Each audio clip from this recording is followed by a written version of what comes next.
Halo, Assalamualaikum. Waalaikumsalam warahmatullahi wabarakatuh. Waalaikumsalam. Waalaikumsalam warahmatullahi wabarakatuh.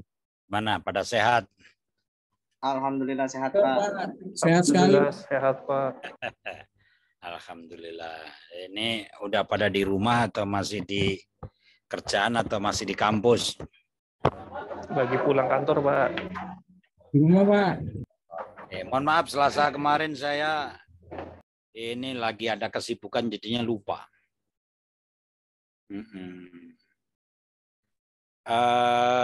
Udah komplit belum ya? Belum, Pak. Yang ngumpulin ini sedikit sekali ya, ngumpulin tugas atau salah? Atau salah email yang kemarin UTS? Contohnya di kelas di sini adalah sistem informasi ya, SI ya. Ini Abi ada Abi. Abi, Arya ada. Dwi Aji, Handoko. Kalau Rifki Alamsah. Ada, Pak, Rifki. Rifki Alamsah ada. Muhammad Tufatur. Ada, Pak. Oke. Coba yang SI. SI sekarang Aditya Pratama ada nggak?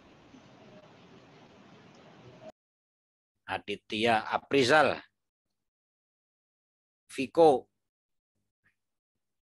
Helmi enggak ada ya. Iwan. Maaf, Pak. Mungkin salah kelas reguler mungkin, Pak.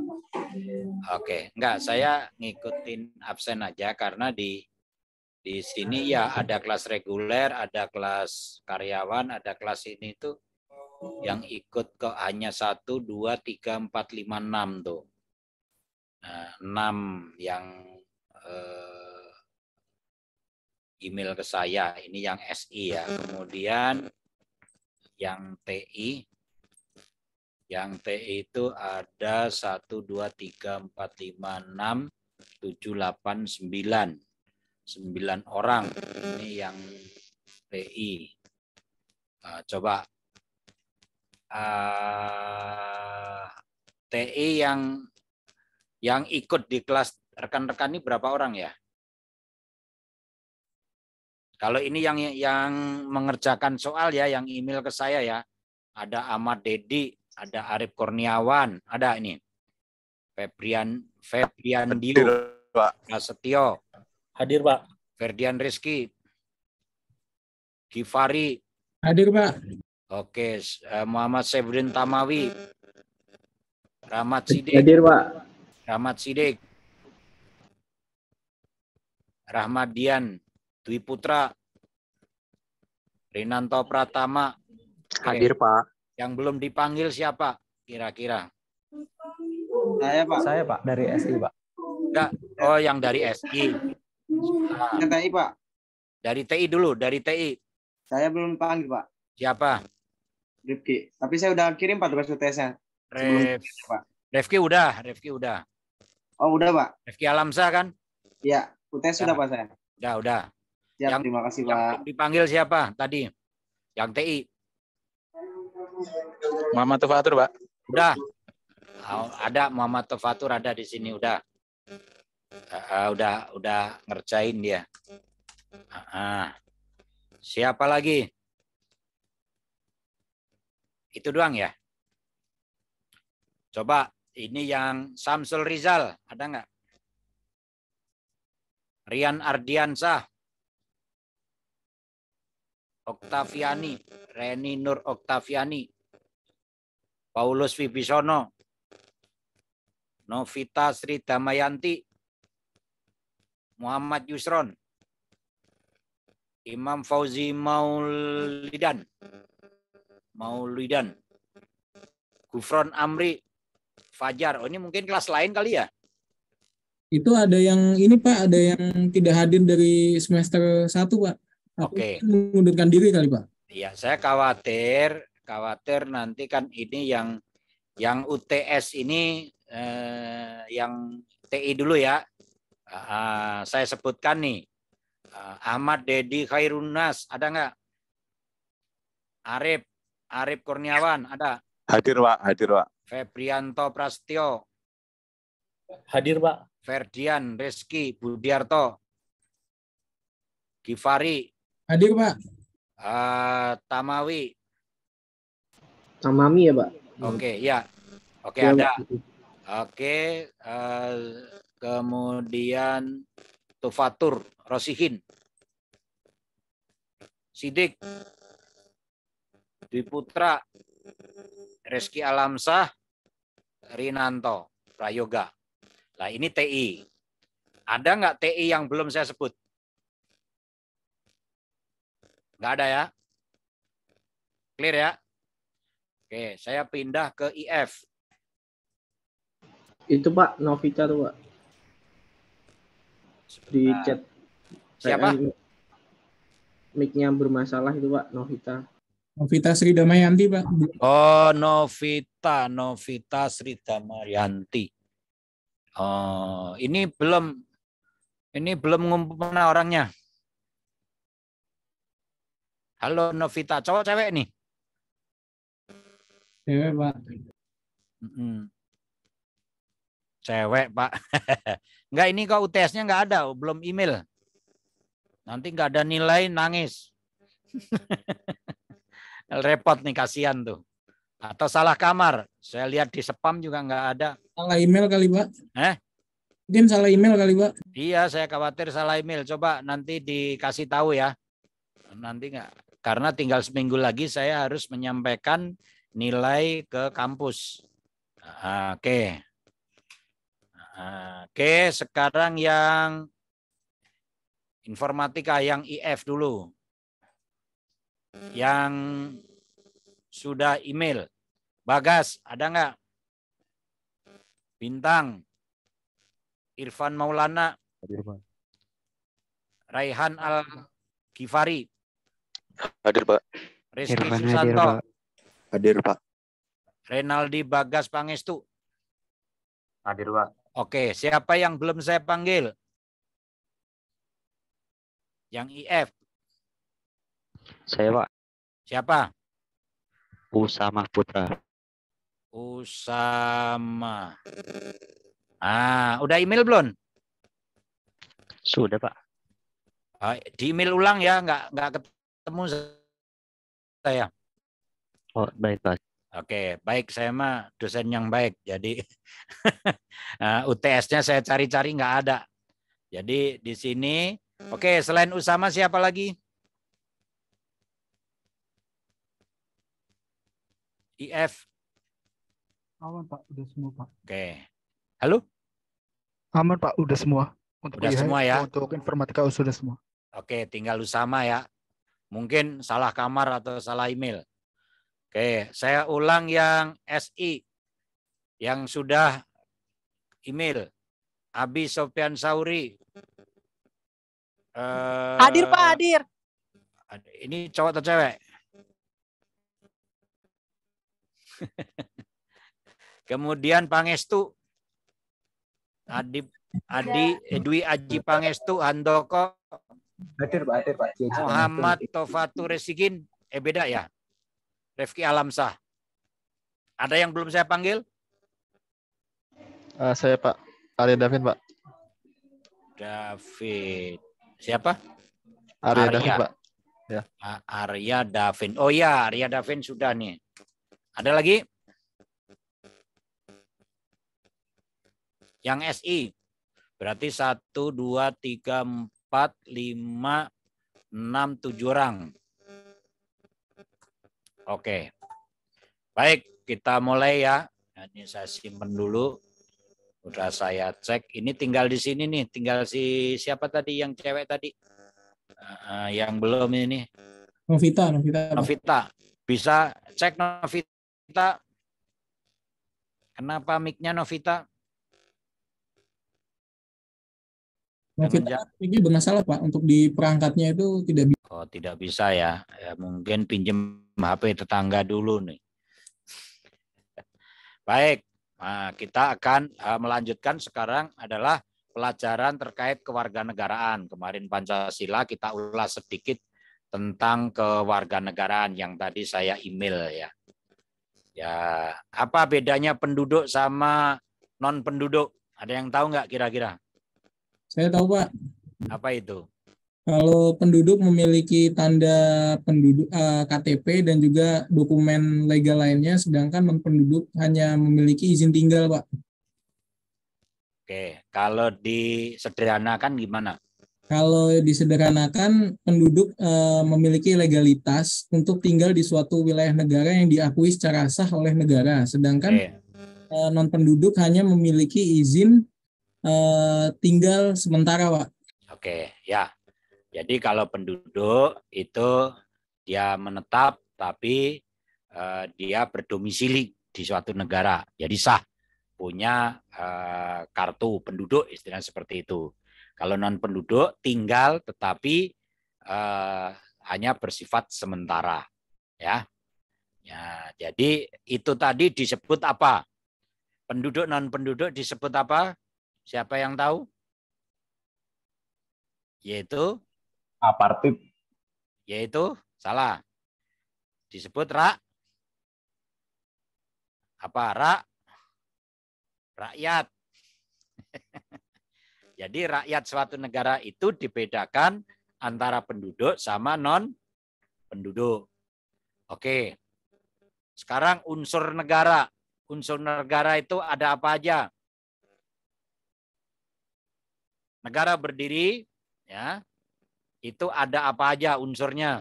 Tadi sudah ada, yaitu yang pertama rakyat atau penduduk, itu unsur negara. Ada rakyatnya, ada apa lagi? Wilayah Pak. Ada wilayah. Kemudian apa lagi? Pemerintah mungkin Pak. Ya, yaitu ada pemerintahan. Ya. Ada pemerintah yang berdaulat.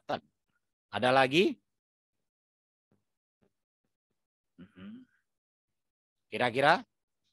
Kedaulatan Pak. Baik, yaitu kedaulatan itu pemerintah. Sebab pemerintah itu kalau berdaulat belum diakui. Ya. Jadi yang disebut kedaulatan negara ya dapat diartikan sebagai kedaulatan di dalam dan di luar negeri. Jadi tidak bisa kalau suatu negara itu saya merdeka, nggak ada yang mengakui, berarti belum berdaulat. Ya, jadi yang disebut dengan berdaulat, ya itu adalah diakui baik di dalam maupun di luar negeri. Itulah suatu pemerintahan. Oke, kemudian yang tadi. Kalau kita perhatikan ya undang-undang tentang kewarganegaraan itu adalah Undang-Undang 12 2006. Ya, oke. Tadi udah saya udah saya sampaikan di situ kita mempelajari ya tentang ya pendidikan kewarganegaraan itu agar setiap warga negara sadar bela negara, yaitu berlandaskan pemahaman politik ya. Jadi politik kebangsaannya, kemudian kepekaan pengembangan jati diri ya sebagai bangsa, moralnya ya, moral bangsa dalam kehidupan berbangsa dan bernegara. Jadi diharapkan mahasiswa itu sebagai cikal bakal yang nantinya menjadi bibit unggul bangsa. Jadi rekan-rekan kuliah ini akan menjadi bibit unggul bangsa, akan mengisi negara ini, akan mempertahankan negara ini. Maka perlu kuliah, maka perlu pendidikan. Nah, kira-kira seperti itu. Nah, tapi harus paham, ya harus paham terkait kewarganegaraan. Makanya MKDU, pendidikan Pancasila dan pendidikan kewarganegaraan itu menjadi wajib dipelajari di bangku kuliah. Karena nanti rekan-rekan itu akan menjadi pemimpin bangsa dan pemimpin dunia, kan seperti itu. Tidak boleh pesimis, harus optimis.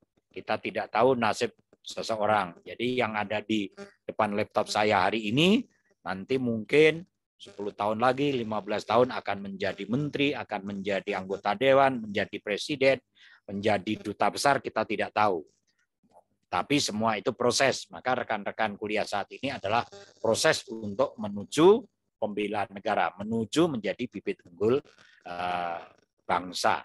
Seperti itu. Jadi kepribadian mahasiswa ya akan tumbuh seiring waktu, mengalami proses pembenahan, pembekalan, penentuan ya sampai nanti memutuskan rekan-rekan itu mau ngapain.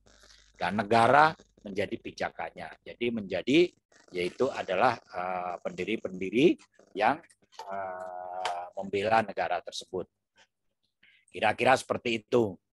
Nah, itu tujuannya. Nah, oleh sebab itu penting sekali pelajaran baik itu di sekolah dasar, SD, SMP, perguruan tinggi sebagai mata kuliah ya, wajib ya. Jadi cabang pendidikan disiplin ilmunya, ilmu pengetahuan sosial ya dalam kerangka program pendidikan gurunya kan gitu. Jadi sebagai program untuk pendidikan politik ya. Politik itu penting ya karena politik itu merubah peradaban bangsa, merubah peradaban dunia ya yang dikemas sedemikian rupa sebagai kerangka konseptual dalam bentuk pemikiran baik orang per orang ya maupun kelompok pakar maupun kita selaku kewarganegaraan. Ya, kira-kira seperti itu pentingnya pelajaran itu. Nah, kalau kita lihat di dalam undang-undang tersebut bahwa fungsi dari kewarganegaraan ini bahwa setiap orang itu berdasarkan peraturan perundang-undangan dan atau berdasarkan perjanjian ya pemerintah Republik Indonesia dengan negara lain sebelum Undang-Undang 12 2006 itu lahir ya berlaku sebagai WNI. Jadi kalau kita perhatikan di dalam undang-undang, ya, Anda akan tahu apa itu yang disebut warga negara, apa itu yang disebut kewarganegaraan, apa yang disebut pewarganegaraan, dan seterusnya. Nanti buka aja di dalam Undang-Undang 12 2006. Tadi udah saya kirim di WA ya. Nanti dibuka masing-masing. Jadi yang disebut warga negara itu adalah warga suatu negara yang ditetapkan berdasarkan peraturan perundang-undangan. Kalau peraturan perundang-undangan itu ya mulai dari undang-undang, mulai dari kewarganegaraan, mulai dari nanti adalah peraturan Kementerian Dalam Negeri dan seterusnya. Jadi pernah saya sampaikan bahwa negara ini ya, dibentuk berdasarkan sistem ya. Nah, sistem kita ini sebelum dibentuk ya itu kalau negara itu ingin maju, negara itu ingin mensejahterakan rakyatnya, maka kita menggunakan ini konsep filosofis yaitu teori trias politika. Ya. Trias politika penemunya siapa? Siapa masih ingat? Perasaan dulu pernah saya sampaikan. Pernah dengar nggak trias politika? Halo? Halo, dengar nggak suara saya? Dengar Pak, dengar Pak. Dengar. Ayo, siapa tahu apa itu teori trias politika?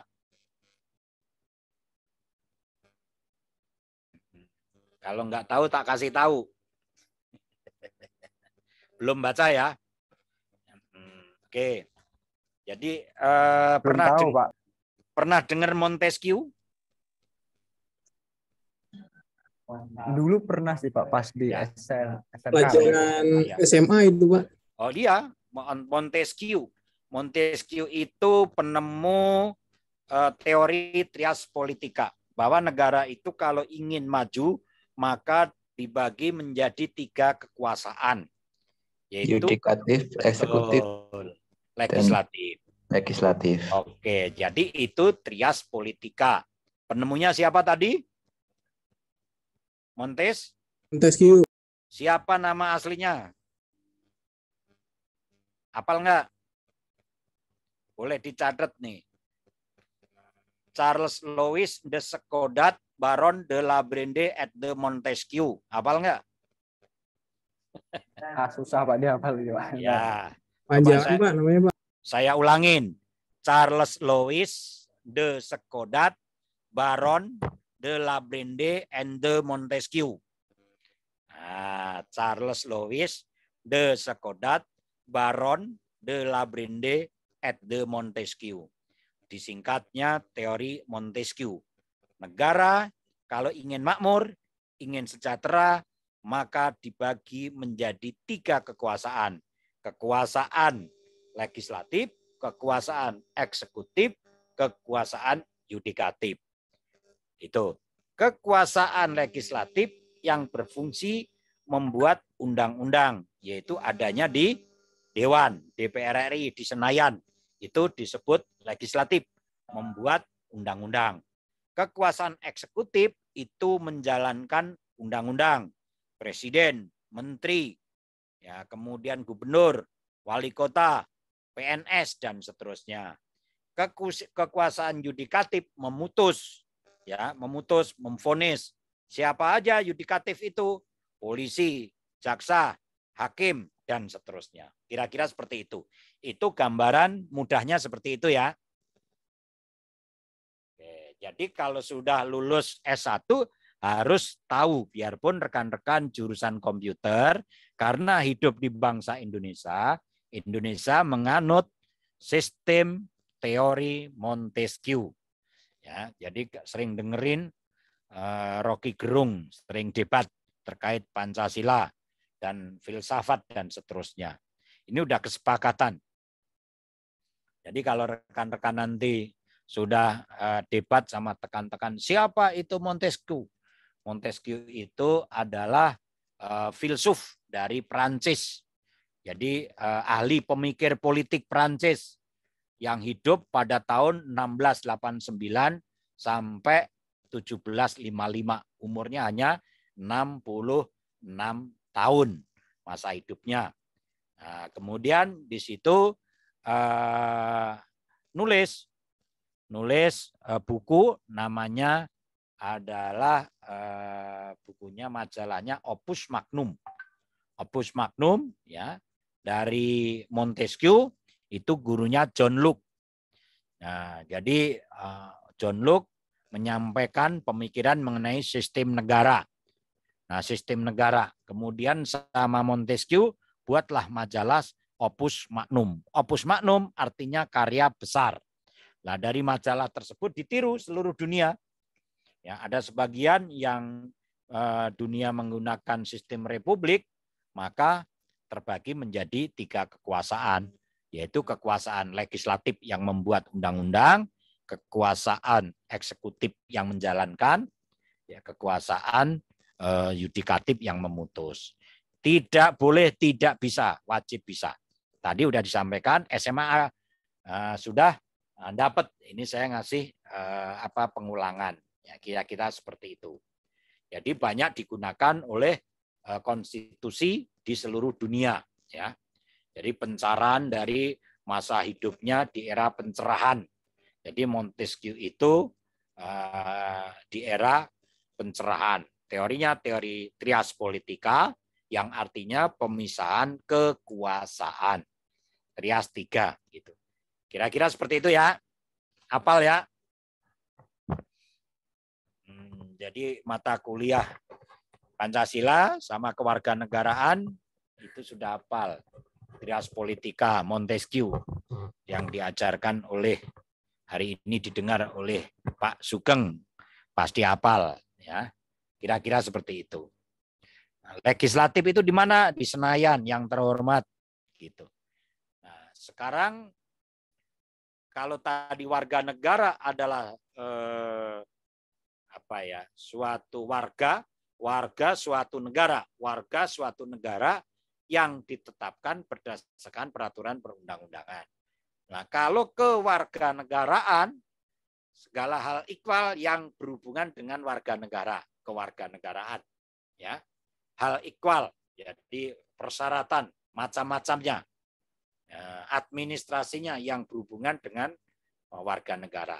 Kalau pewarganegaraan adalah hal ikhwal yang berhubungan dengan warga negara, segala hal ikhwal, tetapi di sini pewarganegaraan itu tata caranya bagi orang asing yang untuk memperoleh kewarganegaraan Republik Indonesia melalui pemohon.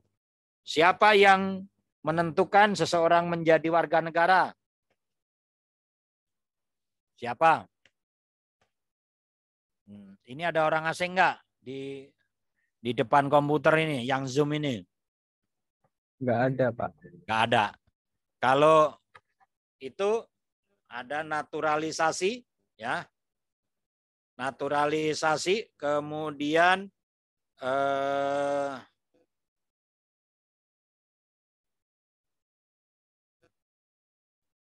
yang menentukan seseorang menjadi warga negara Indonesia siapa? Pemerintah, Pak. Hah? Pemerintah. Pemerintah kan nggak bisa tanda tangan. Pemerintah itu siapa? Dipimpin oleh siapa pemerintah? Ayo. Presiden, Pak. Ya, presiden. Jadi yang menentukan seseorang menjadi warga negara itu adalah presiden. Nah, setelah melakukan proses pengajuan dan seterusnya, maka disahkan, ya, ditetapkan oleh presiden, ya. Oke, ya, ditetapkan menjadi warga negara Indonesia. Tapi sebelumnya disumpah dulu. Sebelumnya disumpah dulu. Nah, setelahnya disumpah dulu. Nanti lihat di pasal 6, di sana sumpah menjadi seorang warga negara, ya, seorang menjadi warga negara. Jadi sebelum orang asing itu menjadi warga negara disumpah. Nanti lihat pasal 6 di pasal 16 di Undang-Undang berapa tadi? 12/2006 yang diawalin dengan demi Allah, demi Tuhan ya yang Maha Esa, saya bersumpah melepaskan seluruh kesetiaan saya kepada kekuasaan asing, mengakui tunduk kepada peraturan dan setia kepada negara kesatuan Republik Indonesia. Jadi harus disumpah. Oke, itulah intinya. Tadi di sini adalah fungsi dari kewarganegaraan. Nanti Anda lihat di Undang-Undang, ya, di Undang-Undang 12/2006.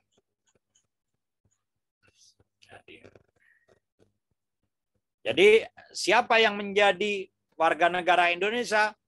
Yaitu setiap orang berdasarkan peraturan perundang-undangan dan atau berdasarkan perjanjian pemerintah Republik Indonesia, ya, dengan negara lain, ya, sebelum undang-undang berlaku. Jadi sebelum tahun 2006 tidak ada undang-undang kewarganegaraan.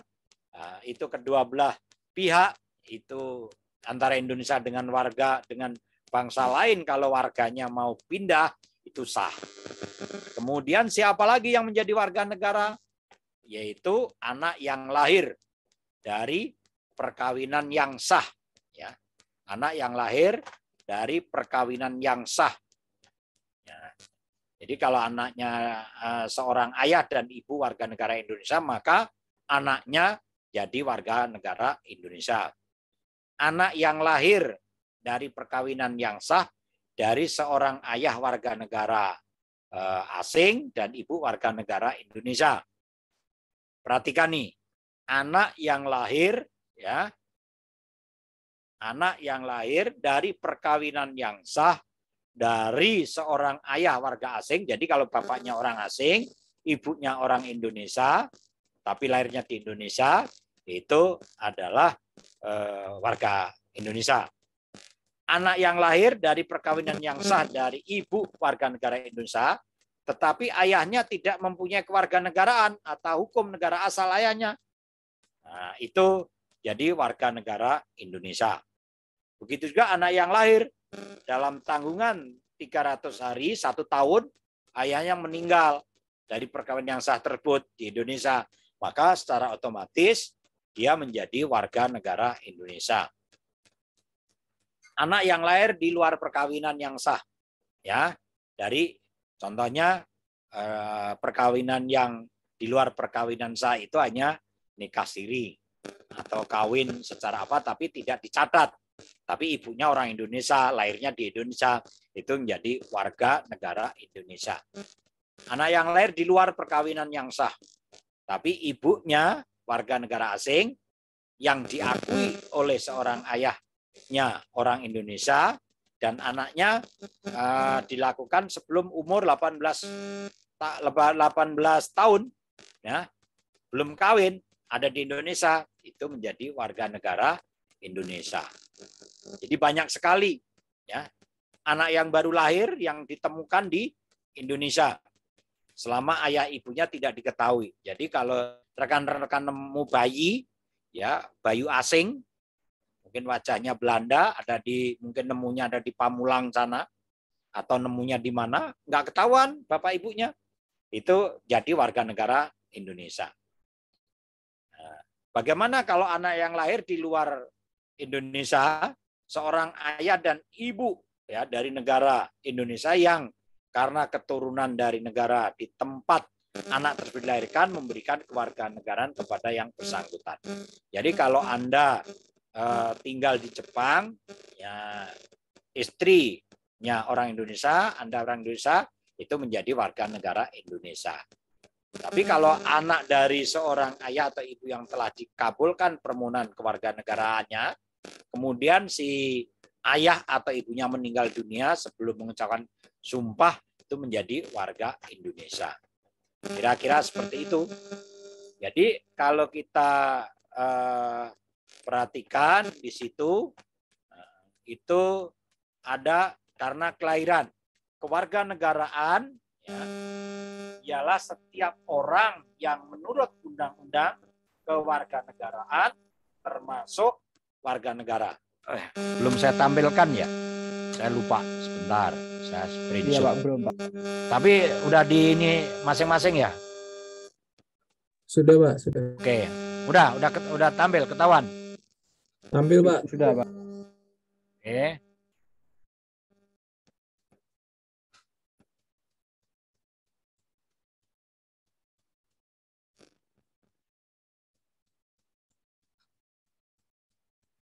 Bingung saya.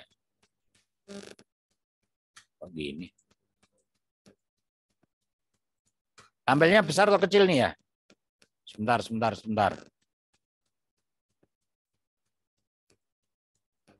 Nah. Ketahuan nggak? Udah tampil? Tampil Pak. Oke. Nah, itu. Jadi kewarganegaraan, kewarganegaraan setiap orang yang menurut di situ, ya, menurut undang-undang kewarganegaraan termasuk warga negara. Yang menjadi warga negara ialah orang-orang bangsa asli dan orang-orang bangsa lain yang disahkan dengan undang-undang kewarganegaraan. Jadi seseorang itu dapat menjadi warga negara Indonesia karena faktor-faktor kelahiran, lahirnya di Indonesia, karena pengangkatan, karena dikabulkan permohonannya, karena kepewarganegaraan. Jadi pewarganegaraan itu mengajukan perubahan, ya, mengajukan perubahan bangsa asing menjadi bangsa Indonesia.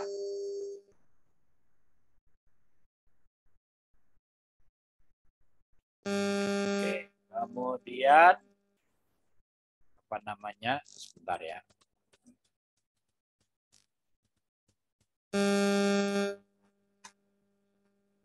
Nah, setiap orang berdasarkan peraturan perundang-undangan atau berdasarkan perjanjian pemerintah RI yang tadi saya sebutkan.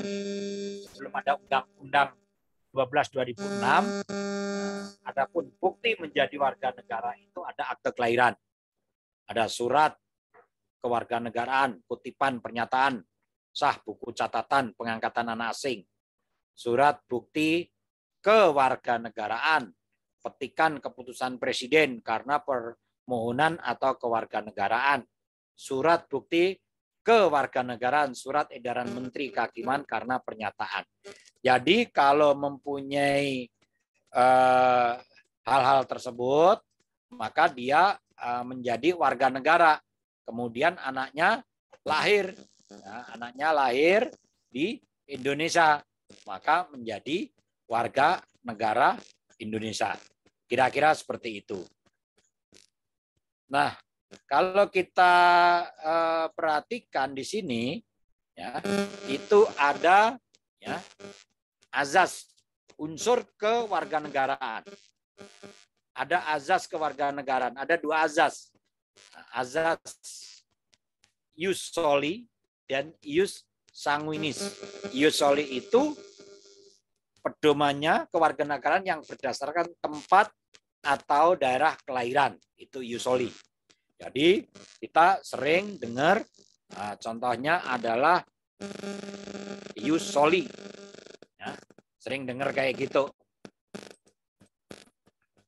Artinya apa? Dia berdasarkan tempat atau daerah kelahiran. Ada juga ius sanguinis, berdasarkan darah atau keturunan. Nah, ada beberapa negara yang menganut ius sanguinis. Nah, dari sisi perkawinan, azas kesatuan hukum atau azas persamaan derajat, serta paradigma keluarga sebagai inti masyarakat yang tidak terpecah dan paradigma kesamaan kedaulatan suami istri. Nah, itu kira-kira seperti itu. Nah, unsur kewarganegaraan yang menggunakannya adalah unsur darah keturunan, ius sanguinis. Ada unsur darah tempat kelahiran. Kira-kira seperti itu. Jadi kalau ada orang lahirnya ada di mana itu di Indonesia, kemudian kalau kita menganut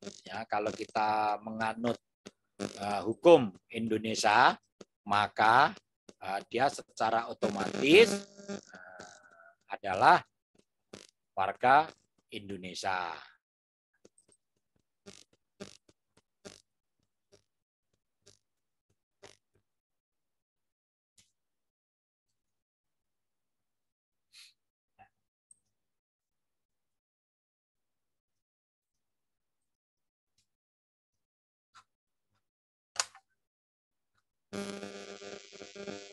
Nah, ini yang tadi saya jelaskan. Jadi seorang warga negara Indonesia, orang yang diakui oleh undang-undang, hampir sama dengan tadi penduduk, ya. Kepada orang akan diberikan KTP berdasarkan ya kabupaten, contohnya DKI, ya, dan seterusnya. Nah, itu kita menganut atau dasar hukumnya Undang-Undang 12 2006 tentang kewarganegaraan RI, Republik Indonesia. Jadi kalau ditanya bahwa Undang-Undang kewarganegaraan itu adalah Undang-Undang 12 2006.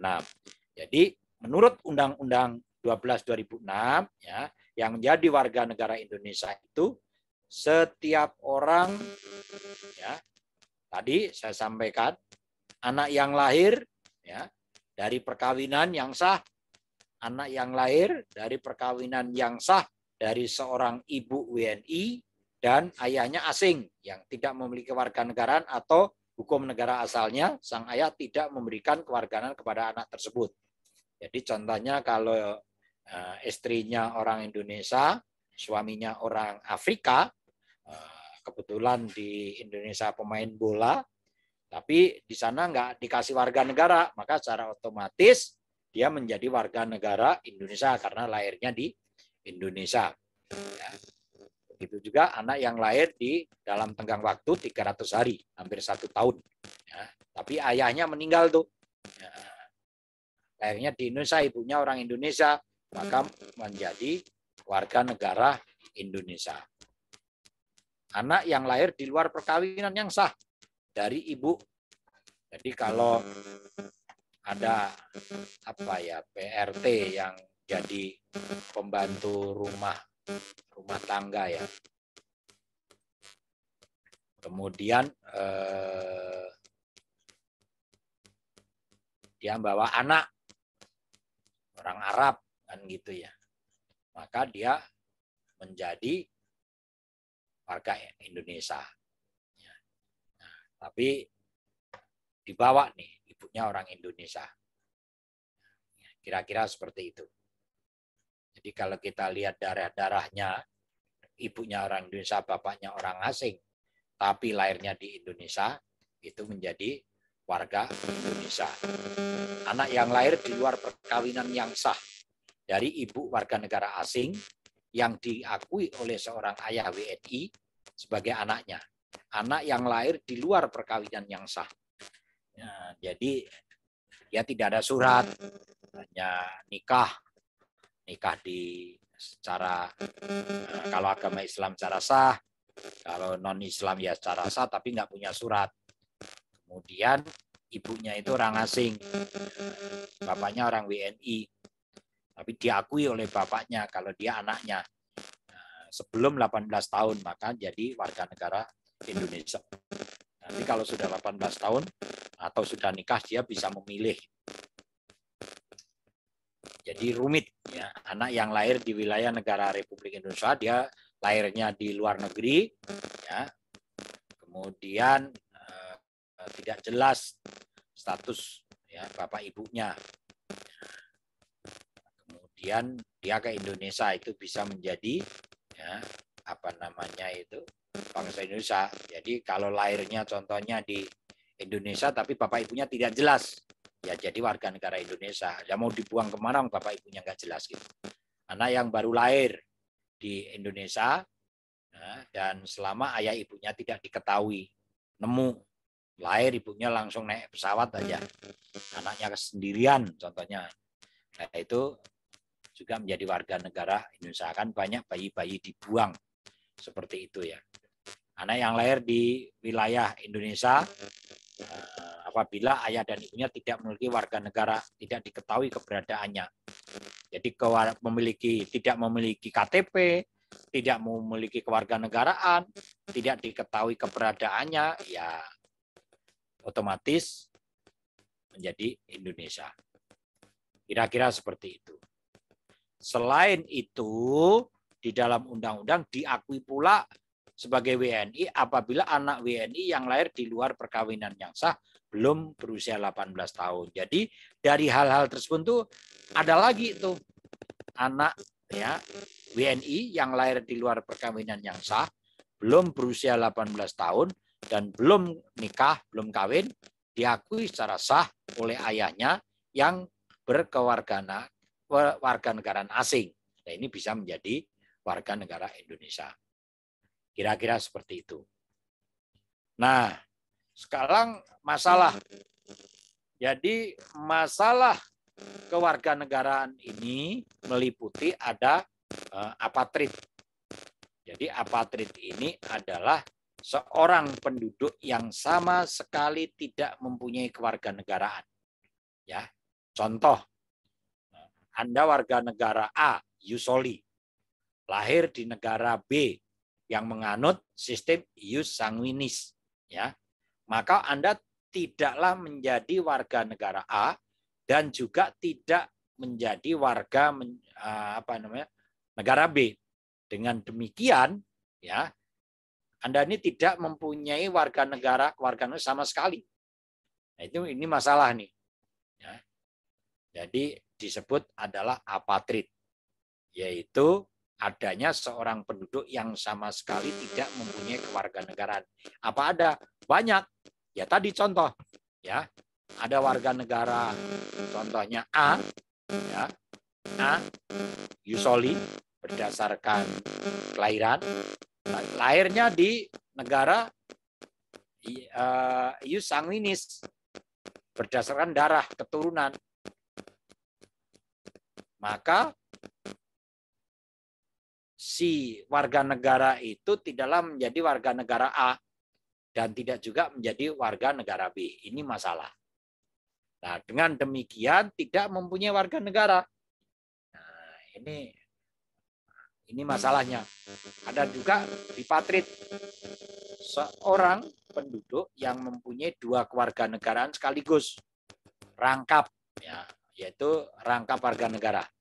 Contoh, orang keturunan bangsa B, ya, atau keturunan bangsa ius sanguinus atau ius sanguinis, lahir di negara, ya, di bangsa B, yang maka Anda dianggap sebagai warga negara B. Akan tetapi di negara A juga menganggap warga negaranya karena berdasarkan tempat lahir. Ya. Jadi kalau Anda keturunan bangsa B, ius sanguinis keturunan berdasarkan darah, lahir di kebangsaan berdasarkan darah, contohnya adalah di Amerika, contohnya seperti itu. Nah, maka Anda dianggap nih, jadi Anda menjadi warga negara Amerika. Tetapi ya, Anda juga menganut, ya, menganut warga negara Indonesia. Berarti ada rangkap nih, jadi warga negara. Contoh ini ya, ini contoh ya, warga negara B dan warga negara A. Karena berdasarkan tempat lahir Anda. Nah, untuk memahami masalah kewarganegaraan, baik apatrid maupun bipatrid, maka perlu juga kita kaji nih tentang 2 azas kewarganegaraan, yaitu tadi azas ius soli dan azas sanguinis atau azas sanguinus. Nah, kira-kira seperti itu. Nah, demikian pula karena negara yang menerapkan ius soli maupun ius sanguinis ini akan menimbulkan apatrid dan bipatrid. Jadi yang tadi ya, jadi ius soli yang tadi saya sampaikan, azas yang menentukan kewarganegaraan seseorang menurut daerah atau negara tempat ia dilahirkan.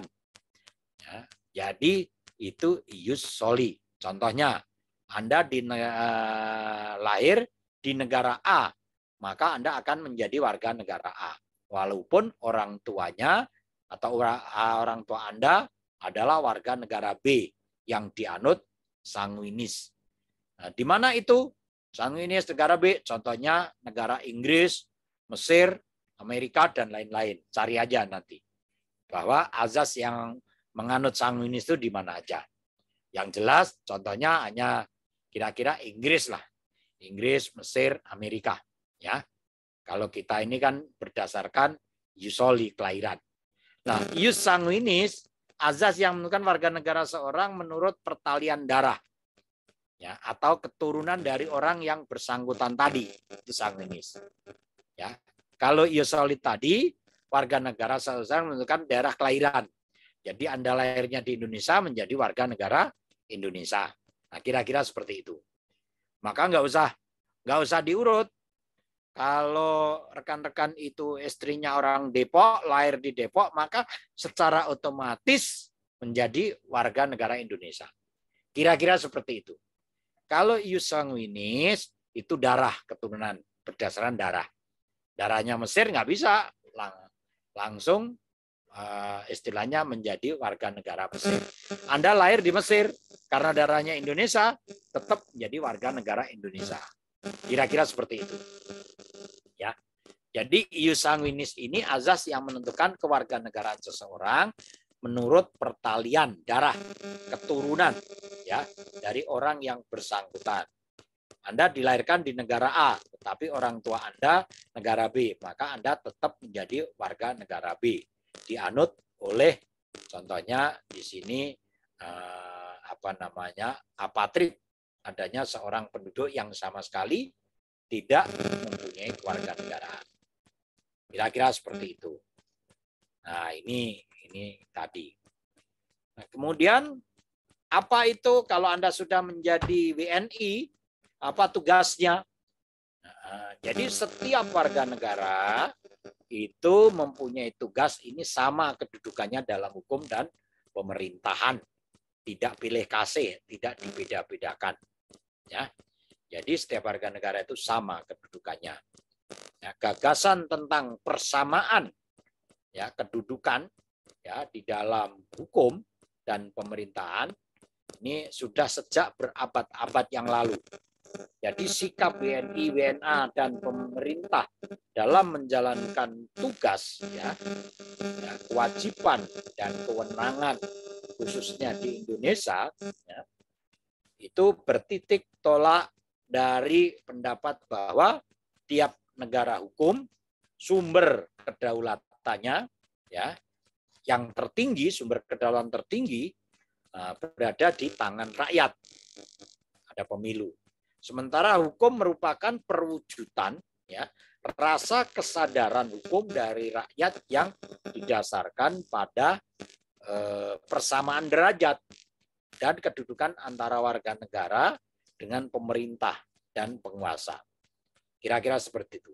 Adapun tugas dan kewajiban warga negara itu menjunjung tinggi ya dan mentaati peraturan perundang-undangan yang berlaku. Peraturan perundang-undangan yang berlaku. Membayar pajak. Jadi kalau jadi warga negara itu tugasnya membayar pajak, biaya cukai yang dibebankan kepadanya. Membela negara. Jadi kalau nanti negaranya itu perang, ya itu kita bela, ya membela negara dari segala bentuk ancaman baik yang datang daripada dalam maupun dari luar. Jadi kita itu wajib membela negara.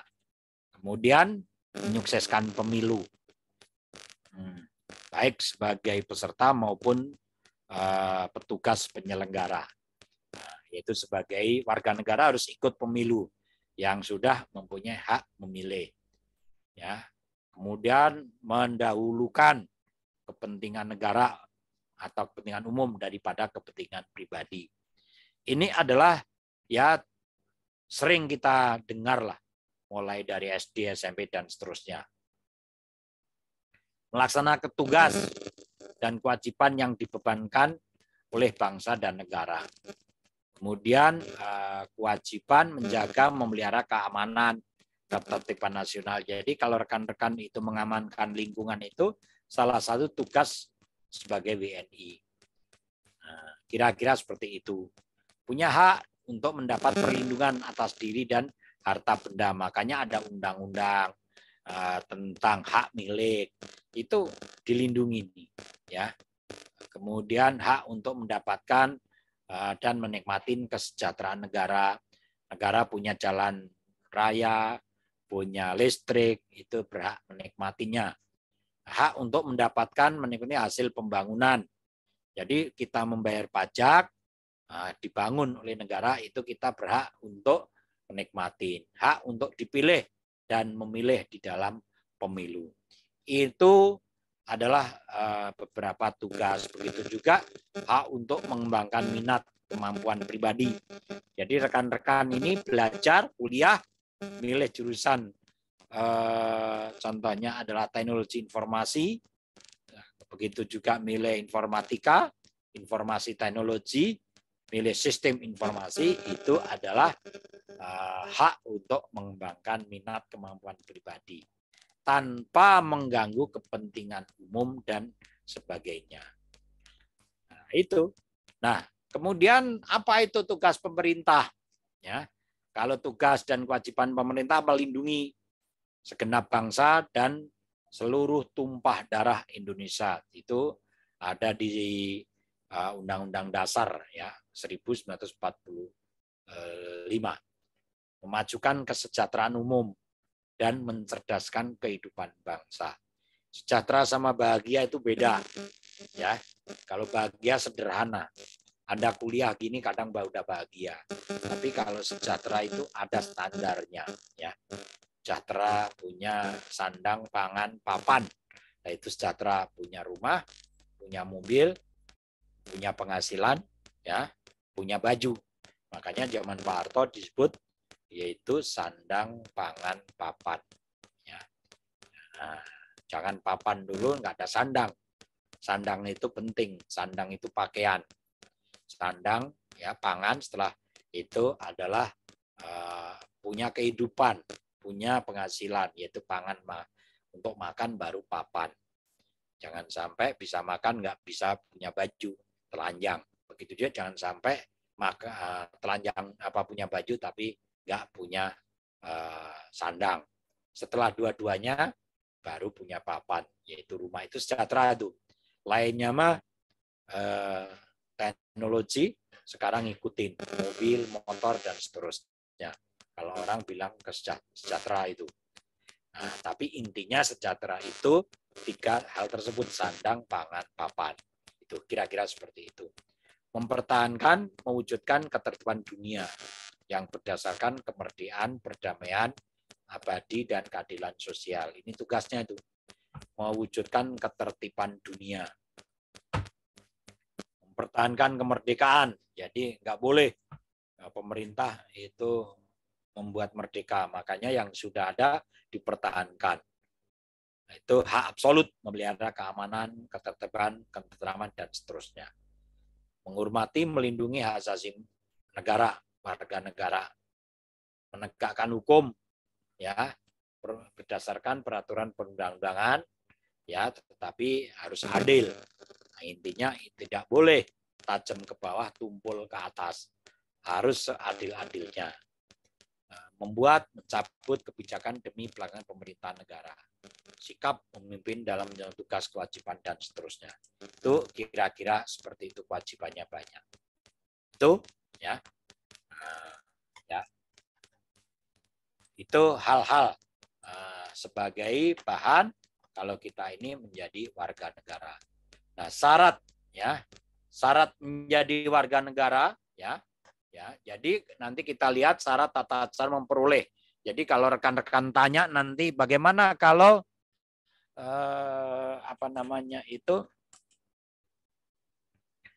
Anda punya orang asing, punya teman orang asing. Kemudian dari teman orang asing tersebut kepengen menjadi warga negara. Maka Anda harus membuka Undang-Undang 12 2006. Di sana disebutkan itu syarat-syarat tata cara memperoleh kewarganegaraan. Ya.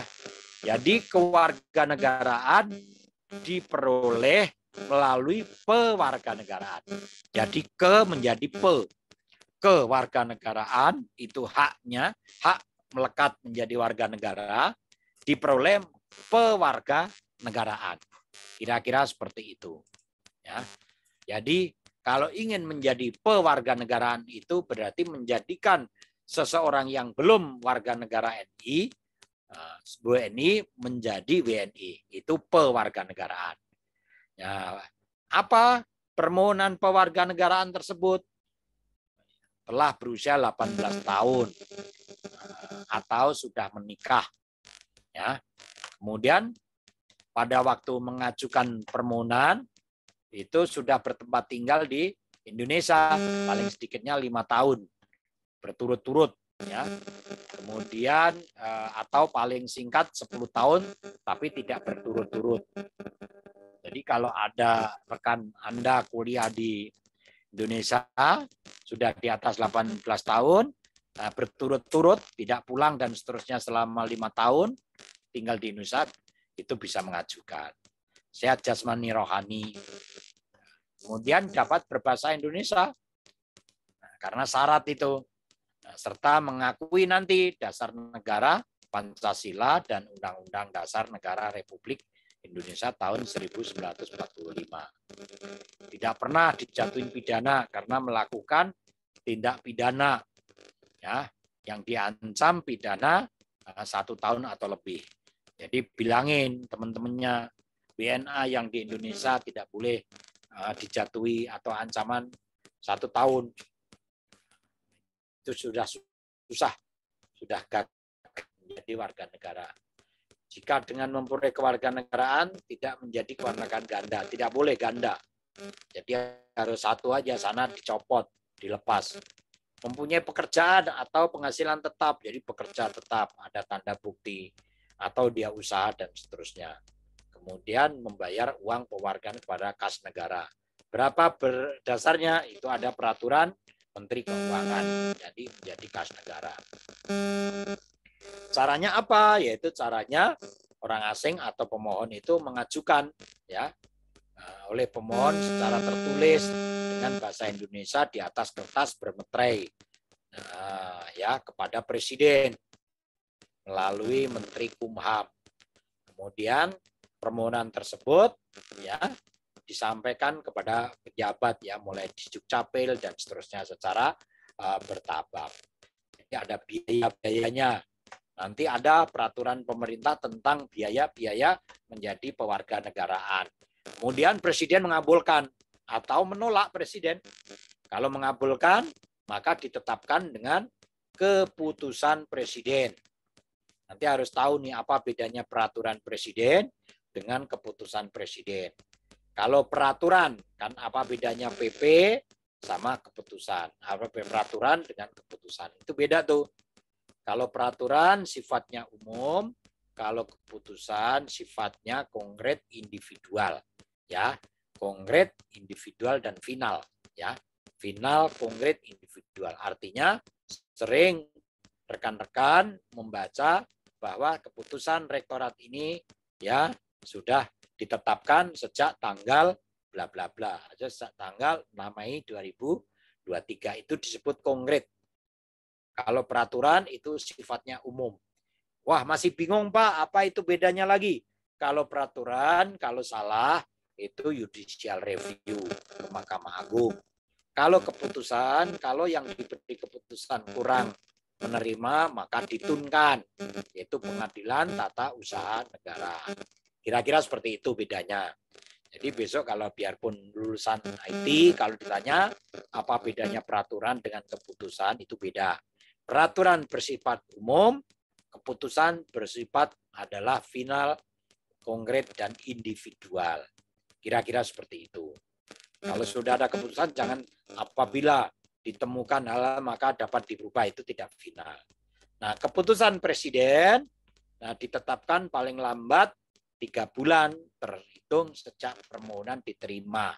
Ya, diberitahukan kepada pemohon 14 hari itu terhitung sejak keputusan ditetapkan. Presiden sudah menetapkan ya 3 bulan 14 hari disampaikan kepada pemohon. Nah, dan seterusnya. Kemudian disumpah. Disumpah, mengucapkan sumpah atau pernyataan janji setia di hadapan pejabat. Contohnya di Kementerian Kumham atau di Kependudukan. Ya, jadi pejabat ini membuat berita acara pelaksanaan sumpah janji. Ya, 14 hari.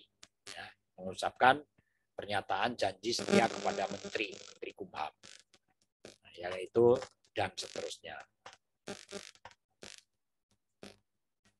Nah, bagaimana kalau warga negara asing kawin secara sah dengan warga negara Indonesia, itu dapat memperoleh kewarganegaraan Indonesia dengan menyampaikan pernyataan menjadi warga negara di hadapan pejabat. Tuh, warga asing nikah nih sama orang Indonesia, dia bisa menjadi warga negara Indonesia nanti di atasan pejabat ya. Jadi apa sih Pak yang disebut dengan istilahnya pejabat? Nah, pejabat di sini adalah orang yang menduduki jabatan tertentu yang ditunjuk oleh menteri ya, oleh menteri untuk menangani masalah kewarganegaraan. Ya, bisa di Dukcapil dan seterusnya, kantor kedudukan dan seterusnya. Itu kira-kira ya, ini udah maghrib, mau terus atau udahan? Halo? Istirahat boleh Pak, udahan. Coba. Udah bosen ya dengerin orang ngoceh terus. Nah, ini penting. Istirahat maghrib dulu Pak. Ya udah nanti dibaca aja ya Undang-Undang Nomor 12 2006 ya. Ya, dibaca. Siap, Pak. Oke. Baik, Pak. Nah, termasuk denda-dendanya.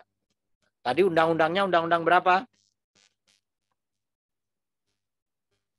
Halo? Undang-undang kewarganegaraan, undang-undang berapa? Udah lupa ya. Undang-undang 12 2006. Ingat. Undang-undang berapa?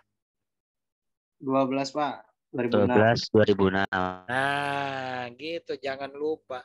Mentang-mentang online tinggal tidur, tinggal ngopi. Dosanya ngoceh aja nanti mahasiswanya. Tahu-tahu ngorok. Udah, kita maghrib, kita tutup ya.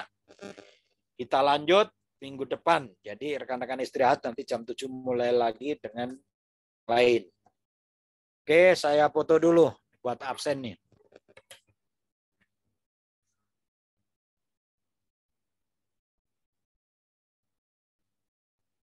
Satu, dua, slide pertama. Oke, sebentar. Sekarang hanya satu slide aja nih. Lainnya udah kemana nih? Udah jarang. Ini ada 24 orang. Ya. Oke, nggak apa-apa. Baik, kurang lebihnya mohon maaf. Ya, kita tutup pertemuan malam hari ini dengan baca hamdalah. Alhamdulillahirrahmanirrahim. Assalamualaikum warahmatullahi wabarakatuh. Terima kasih Pak. Oke. Ya dibaca ya, baca yang tadi ya. Baik Pak. Oke, makasih. Saya mohon izin live ya.